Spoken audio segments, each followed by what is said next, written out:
அனைவருக்கும் வணக்கம். ஓம் ஸ்ரீ பாலாயை நமக. பாலா சதகம் 18ஆம் பாடல். வழிகாட்டுபவள் வாழ்வதற்கு, வணங்கப்படுபவள் அரசாள்வதற்கு, துதிக்கப்படுபவள் மோட்ச பாதைக்கு, மதிக்கப்படுபவள் மேன்மை குலத்திற்கு, ஸ்ரீ பாலை அவதரித்தாள் நல்லோர் வாழ்வதற்கே.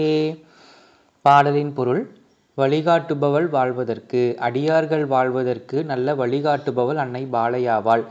ஏதோ ஒரு விதியின் வசத்தால் ஏற்படும் துன்பங்களை களைவதற்கும் அதை களைந்து எடுப்பதும் அம்பிகை ஆவாள். அதாவது வழியை காட்டுபவளும் அவள்தான், அந்த வழியிலே வெற்றிகரமாக பயணிக்க வைக்கும் சக்தியும் அவள்தான்.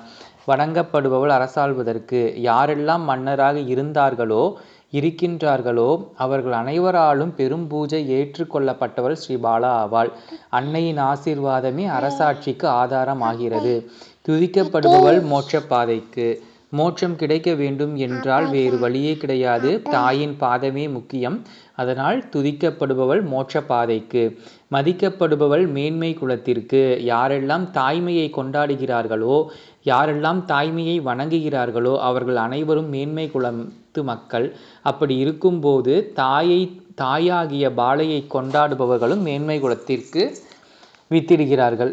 ஸ்ரீ பாலை அவதரித்தால் நல்லோர் வாழ்வதற்கே. அப்பேற்பட்ட பெருமை பல கொண்ட அன்னையாகிய ஸ்ரீ பாலை நல்லோர் வாழ்வதற்காகவே அவதாரம் செய்திருக்கிறாள். அன்னையை பணிவோம், அதிக வரம் பெறுவோம். நன்றி, வணக்கம்.